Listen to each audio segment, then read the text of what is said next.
Welcome everyone to another theme park hotel review. I'm Caleb Kent, your theme park hotel critic. Today's review will be all about Boulder Ridge Villas at Disney's Wilderness Lodge. I recently got to stay at this property in the beginning of September, and here are my thoughts. For all of you who are not aware, this property is a Disney Vacation Club resort of Disney's Wilderness Lodge. I've already made a review on the whole resort of the lodge, so if you're interested in learning about the main property, then you can click on the top right corner of your screen or the first link in the description. And also, just to prevent any conflictions, this video is not talking about Copper Creek Villas and Cabins at Disney's Wilderness Lodge, as that is a separate DVC resort here. I will make a video on that resort another time. And there's one more thing I want to mention before I begin.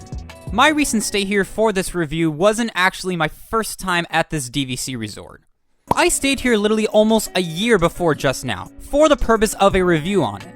However, the day after I checked out from that stay, I was messing around on my camera settings and somehow accidentally pressed the Wipe SD card button, and it erased all the footage I took of the property. And as you can probably imagine, I was very upset. I tried recovering it through file recovery softwares, that didn't do anything. So then I went over to Best Buy, and all they could recover were file videos that showed absolutely nothing but a black screen. So I had to just accept that the footage was lost, move on, and stay at the property another time. But hey, here we are now. And without further ado, let's begin it all. To quickly summarize the theme of the property, the lodge is based on turn-of-the-century national park lodges in the great northwest of America, and the property highlights the majestic and natural beauty of the wilderness, as well as the luxury of its rustic architecture. As I mentioned in my review on the main lodge, this property hits close to home for me, as it's very reminiscent of Lake Tahoe, which is where I visited for vacations and day trips the most growing up. Now let's really get into it. The Boulder Ridge Villas building is located on the right side of the main lodge building. When heading there from the lobby, you're going to head down the hallway near the gift shop, go outside, and walk down the pathway where you'll eventually see the Boulder Ridge Villas sign, which is right by the pathways to the bus stops. As far as the exterior goes for the building, I can't lie when I say that it's pretty well done. The architectural structure is impressive, and the wooden wall designs range from dark brown shingle sliding to medium brown horizontal planks to forest green vertical board and batten sliding. The stone brick wall adds to its look as well. The balconies on the middle levels are cantilevered with very little obstruction of the views from the neighboring villas. The balconies, however, on the top levels connect for the rooms to share in the villas, which are also tucked in by support poles and have a roof over them. And unlike the villas on floors 2 through 5, the ground level has patios for every single room in each villa. The scenery that surrounds the building makes it all the more charming, from the tall trees to the bushes to the grass to the lampposts. And possibly the best scenery one could argue about for this DVC resort is its pool area. Known more properly as Boulder Ridge Cove Pool, this pool area has a really cool decoration piece of a rusted and weathered metal derrick crane. This pool area also has a boulder waterfall feature with a rusted water tank above it, and the pool area just has a really neat look to it. This DVC resort really does have a great look to it for essentially every angle.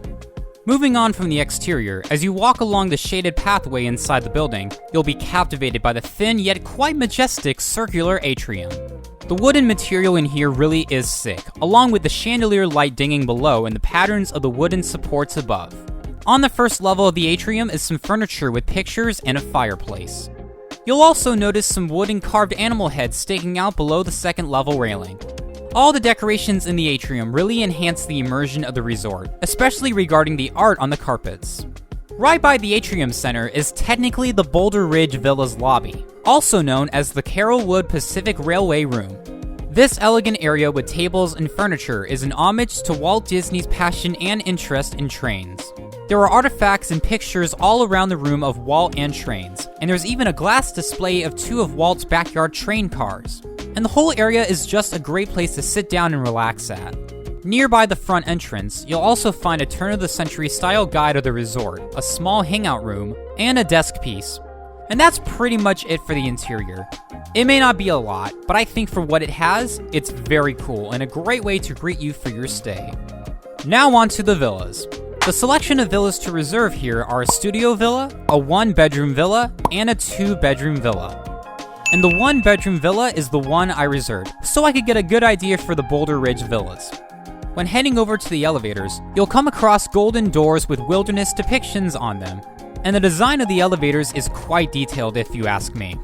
When you find your villa, open the very red door and step inside. You'll be comfortably welcomed by the homey but very wilderness vibe. The first thing you'll come to is the living room, which has a quite colorful attitude.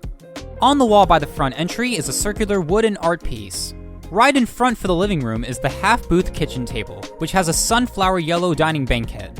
And right behind the light for the table on the wall are framed posters of wilderness destinations. The design for the kitchen is painless, but the deep forest green cabinets on the bottom give it some personality. And that color touch extends around the kitchen to the dresser below the TV. Now the actual living room has a warm timber wood background against the couch, which has a camping lantern and vases as decoration pieces. The couch has a soft heather gray tone, with geometric frontier patterns for the decor pillows and the carpet below. Above the couch on the wood background is a picture of Mickey and Pluto hiking in the Great Frontier. Oh, and the wood background has a double bed that pulls down over the couch for 2 people to sleep on. That's what's up. The picture above the pull-down bed shows Mickey and Pluto sleeping in the woods.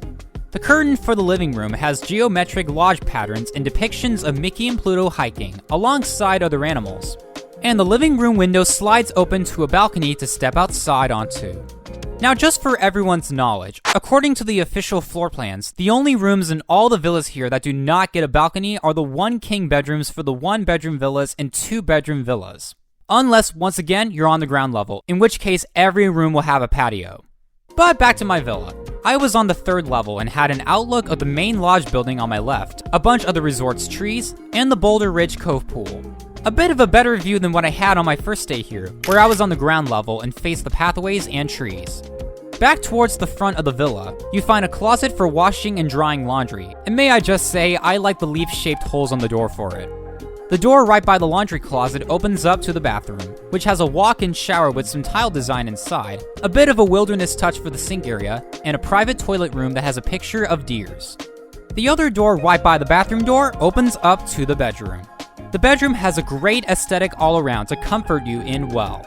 The headboard for the king bed has a hand-tooled carpentry look, and the design for the wallpaper against the bed has modern motifs of nature-inspired elements. And I love the wilderness decor pillow on the bed. Also in this bedroom, you find a picture beside the bed of Mickey and Minnie in the American frontier, a colorful pattern chair, and a wilderness map-themed curtain.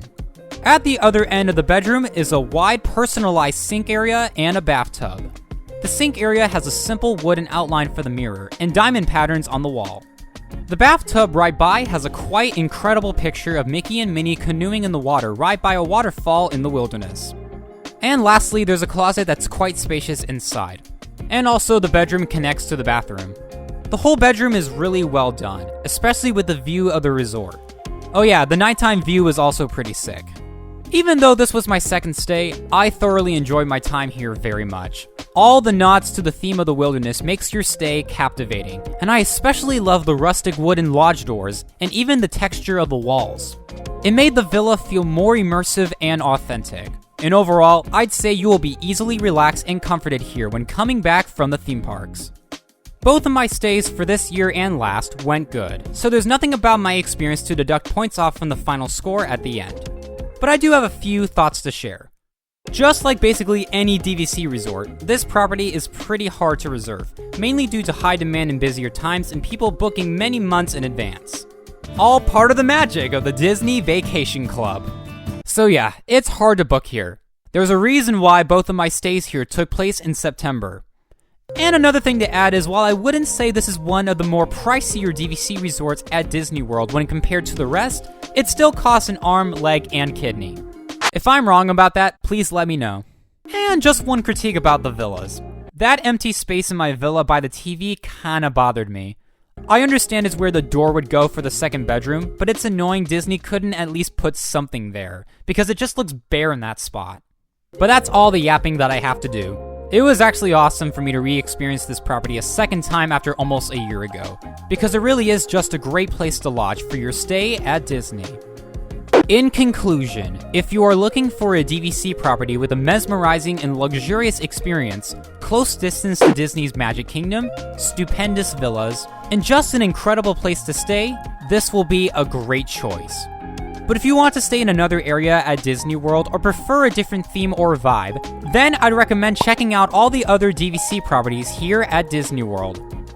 This DVC resort is brilliantly and elegantly unique, as the American Great Northwest theme was everywhere with its opulence and attributes, even when mixed with the modern design of today.